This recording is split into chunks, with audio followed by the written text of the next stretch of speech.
Good day, YouTube. It is the 23rd of November, 2019. Yep, next week is Thanksgiving. We got the bus running this morning. Why?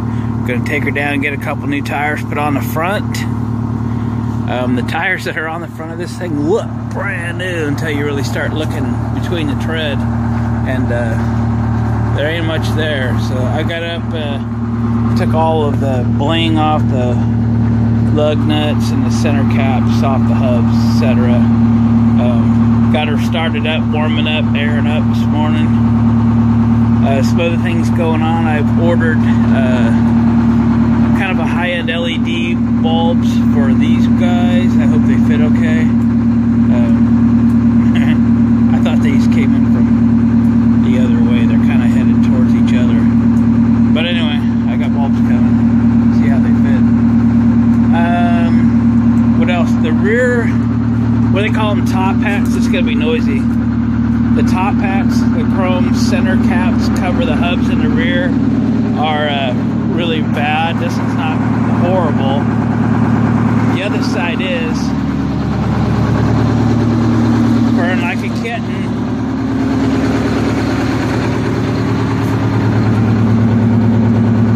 So I got new ones of those in here. I've had them for a while now.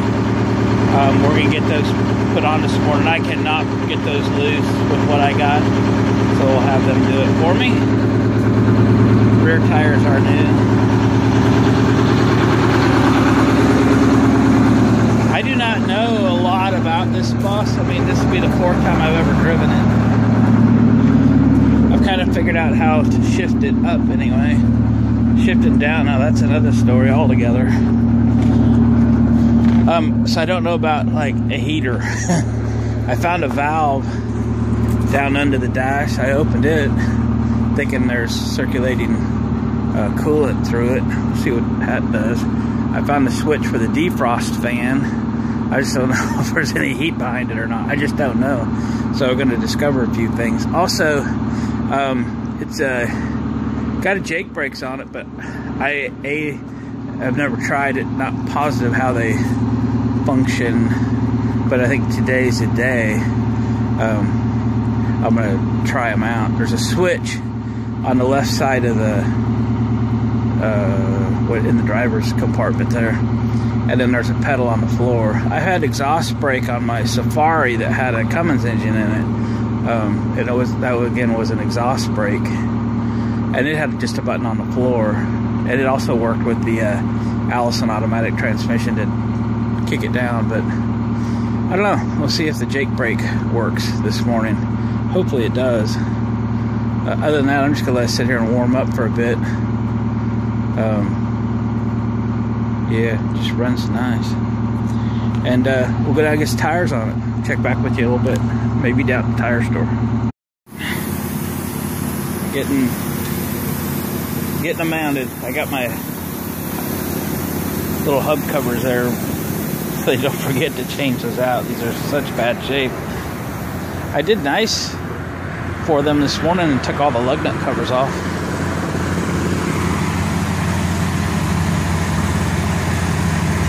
Got one dismounted, one's getting mounted.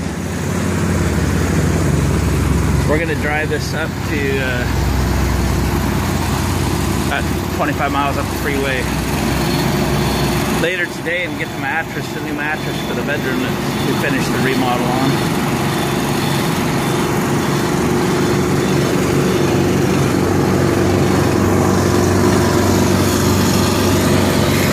Won't be long now.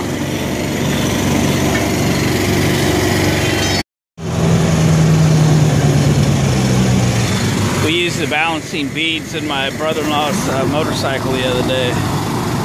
So we're just changing out the top hats in the rear now.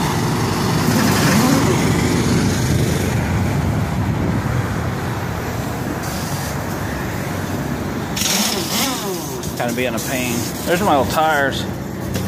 See the crack between the tread?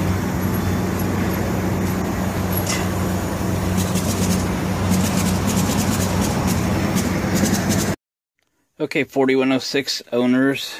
This is my brake problem. This is that lever that ICC switch or whatever. I had this in the shop for a month. This was one of the items on the list because in the up position, off position, it leaks air. It's down right now. And I don't even know what happened, but they've got this thing screwed up to the point where it actually doesn't even lock the brakes right now. And I just found that out now driving it. So, up. It'll continue to leak air. I can put a little piece of tape behind it, like that, and it'll quit. It'll actually build up a little bit of pressure. It also turns the brake lights on.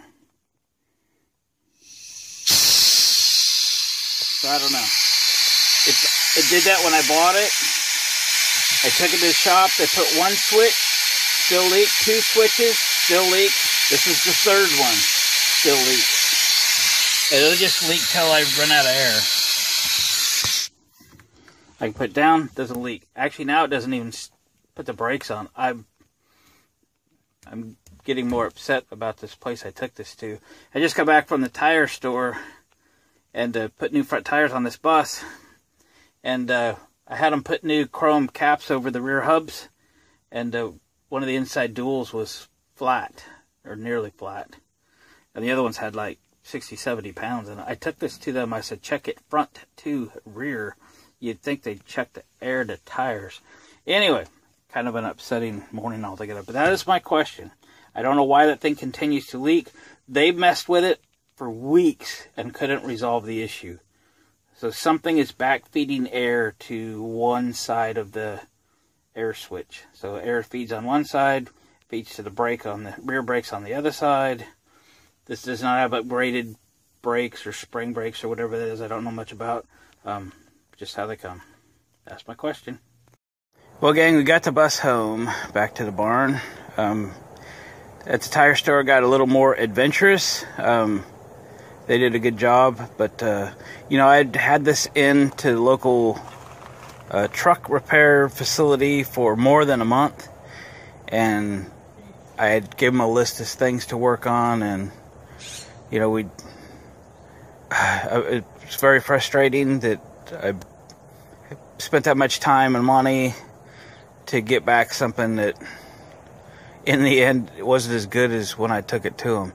The brakes on my bus are half what they used to be, so they've got something screwed up, and there's some other issues. Part of what I brought this in for, I said, you know, this thing was part of an estate. It sat for probably 6 years. The guy I got it from had it 2 years, and I don't think he did much mechanically on it. He was more of he was actually an RV dealer. This is a personal machine, but he was more into the systems and interior and stuff like that, not the mechanic. So we need to be sure this thing is safe. I asked him to go through it front to rear, make sure everything was good. I thought they had. Well, the most tire pressure in all four rear tires was 70 pounds. So we brought all those back up to 110. I had them put these new chrome centers and stuff on, and you can see in the 11 o'clock position, there was a broken stud. I'll give them that. I'm not sure how they'd have found that, but we do have a broken stud, so this is going to have to go in and just put all new studs in. And on the other side, I said the largest or the highest pressure that we found on a tire was 70, and the inside dual on the right was actually flat or nearly flat, and with like 65 pounds in this outer dual. So that was a drama. I didn't do any video. I was kind of concerned. The tire shop worked real hard, helped me out a lot. We did get the new tires on the front. I'm not going to put the caps and stuff on until I get a chance to kind of clean up the lug nuts and stuff and get some paint on them. I had them on there. I took them off before I took it to the tire store. But with all the tires up to pressure and everything, sure drives nice. I did take it out for a drive. This is only the 4th time I have driven this bus.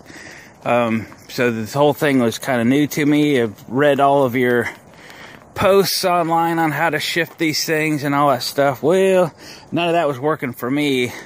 But again, I took it out for a little drive yesterday, and I figured it out on my own. Upshifting, no problem. Don't need to double clutch it. Downshifting, do need to double clutch it. Figured out how to make that occur. I'm actually pretty comfortable with it now. I was pretty intimidated by it at first because I was trying to do it like everybody else is doing it. I don't know if my transmission's different than everybody else's, but it sure shifts good now. And they don't need to double clutch on an upshift. Just nice and slow and easy. And she's just liking it.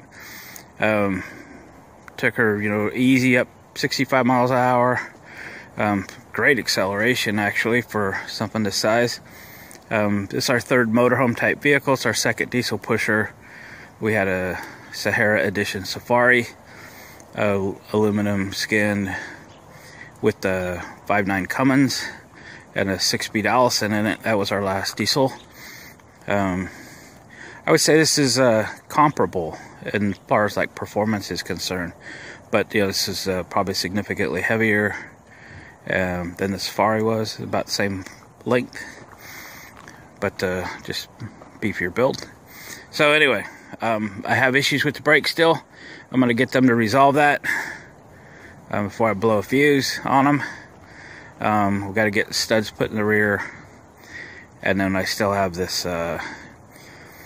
issue with the ICC switch leaking air, and I'm trying to resolve that. But anyway, once I get through all of that, it's a game on. It's gonna be okay. All right, gang, that's the drama for the week. We'll catch you on the next video. Be sure to subscribe if you haven't. Thumbs up, please. I'd appreciate it. See you next time.